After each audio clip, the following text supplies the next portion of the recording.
Just before we open, I want to tell you that I forgot my slippers. I left them on, and the whole time I was teaching this, I was going, what is off in my body? It's that I didn't have my bare feet. So enjoy me in my house with my slippers on.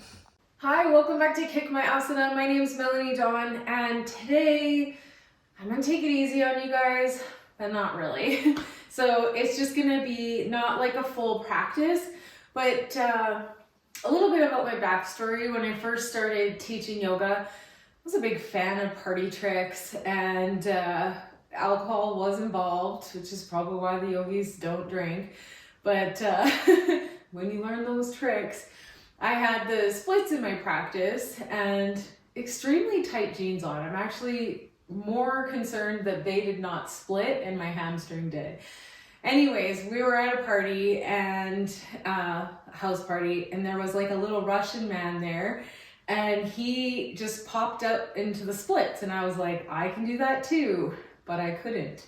I tore my hamstring and then rehabbed that, went to physio. It was a long journey back, which is kind of like when you see me in my warriors sometimes, and even my crescent lunges, sometimes you'll notice that there's what I'm cueing, my body doesn't match because I'm still working with that injury.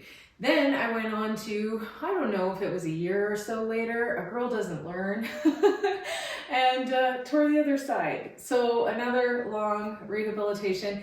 Anyways, it taught me how to be a good teacher who doesn't have to do the practice in order to cue. Would I recommend that route? Absolutely not, but it did bring some medicine with it. When we think about Warrior 3 and the movements that need to happen, a lot of it feels like, oh, everything's happening in the hip, which yes, it is, but it's stationed in the core. So if you have a weak core, you are going to feel it a lot in the joints. If you have a strong core, it'll feel like everything's pulling into center. And again, this is just energy. I'm babbling on of what the energy should feel like. So the energy pulls into center, and it's almost like you're slicing through a cake then. I'm not sure how else to explain it, but let's get close to a wall if you can. And just something, it could even actually a dresser or a table would be really great height. So you just place your hand there. But we're gonna start with left hip against the wall and just maybe gentle pressure standing with the wall. You could also, if you're into it, reach back and do a little shoulder stretch, but we're not going to be doing that today. It's going to be short and quick. So if I had a lovely table here, I would have my hand on the table, and then we're just going to take one hand to the hip and start kicking back into a Warrior 3. And then coming up, knee comes hip height, and slow kick back into a Warrior 3. And if you have tight hamstrings, go gentle and only go to the height where you start to feel that tug in your standing leg, and then come up, knee comes hip height, tipping forward. And so the hamstring may start to stretch with every hinge from the hip, every move forward. So where you started may not be where you finish. And just continuing as slow as you can. You'll notice I'm going fast because I'm cheating. I want to slow down here.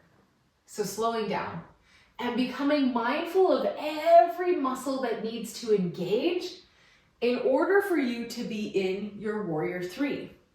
If you'd like, then add in the arms as you come down. Your one free arm can reach forward. Come up, drop down.